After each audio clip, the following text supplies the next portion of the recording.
Okay, Hugo. Yep. Conclusion of the Keirin silver medal. Strong race for you. I mean, you were very aggressive in that race. Yeah, really aggressive. I wanted to win. After semi-final, after the first round, actually, I knew I could win. Semi-final, I did a little mistake. I didn't go all out, and then from then on, I knew I could win. So I went with a big move from far away.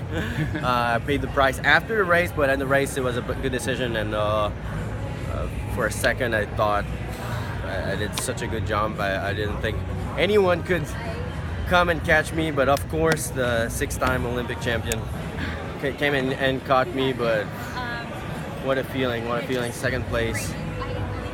What a field. It's good to see in Milton, Canada.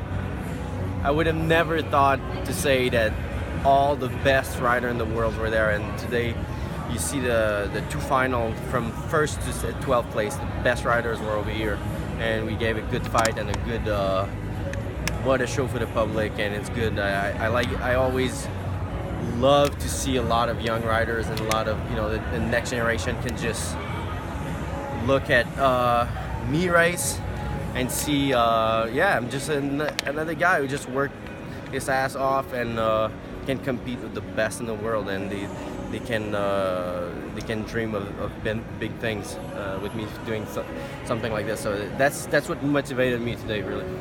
Now well, as you said, you were very aggressive. You went really early.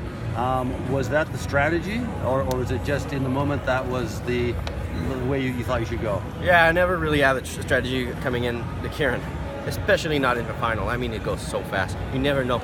Sometimes the race literally goes from 7:50, it goes on. So at this point, I saw Kenny move out. I know he's got a good jump. I know he's going to make it in front.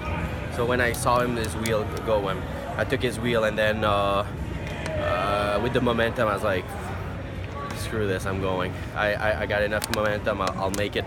I'll make it home, and he had the time to just catch me back. So, but good execution, and I'm glad of where I'm at and the work we've done, with Cycling Canada and B210, the partnership. What a good idea it was, and good things for the future. For Tokyo 2020, I can just dream of the best things. This final over here was the best of the best, and I was second. We can dream of big things. I just need to continue working hard, because it always evolves.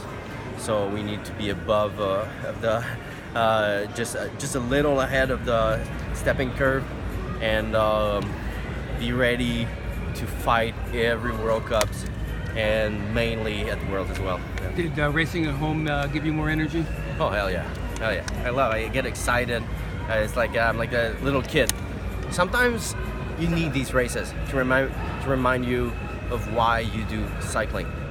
We always train. I love this facility, but it's like every day you show up, it becomes almost like work.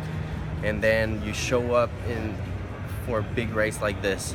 You see the fans, people that support Cycling Canada, and mainly the youth, the young generation. They're there to look up to us and dream big, and such a motivator. I mean, I just want to go out there, win, and show them the path, and I want them to know my story of just a normal guy who just worked really hard, and it paid off at the end of the day. Can you hear the crowd out there cheering? Oh, hell yeah.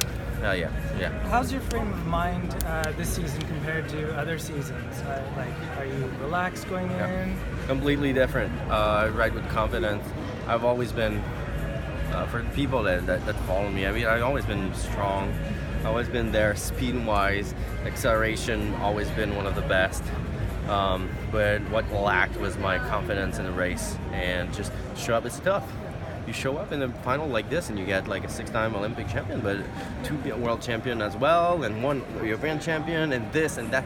Everyone got good titles, right? And you gotta go on the line and know you're the best, and ride to your best, and most of all, ride your own race, which is what I've been doing this year, and that's what I intend to do. I work hard with coach Frank and my mental prep, Jean-François Menard. What a difference it makes, just having him around, and calming me down. It seems weird for anyone who hear like sprinting calm, but you know, in order to have your best performance, you need to be really wired, but be loose and relaxed while you do your sprint. So that's what so far I've been able to do. But like I say, the curve always go faster and faster every race. So we just need to be a little above the curve, you know, to stay on the podium consistently. Now, you've been up and down on the Keirin in the past. Sometimes you like it, other times you didn't like the format change. I'm guessing now you're more comfortable with the way the Keirin runs? Yeah, it's quite a bit of an adaptation with the 750 change. In the beginning I had a little bit of a rough time, although it's my second race. I made all the World Cup, but like I said, this was a good test. You know, I came over here and you know, I knew it was a good test. Everyone is back. It's the first real race where everyone is there. It's faster even than the World Championships. You know, so I think it was a good test. So I'm glad I showed up with good legs. But it's just the beginning. You know, got 10 races to really do well. In order to go to the Olympics, really tough to qualify. So I need to keep the pace up. Thanks. Very good. Thank you. Congratulations. Thanks, guys. Good job.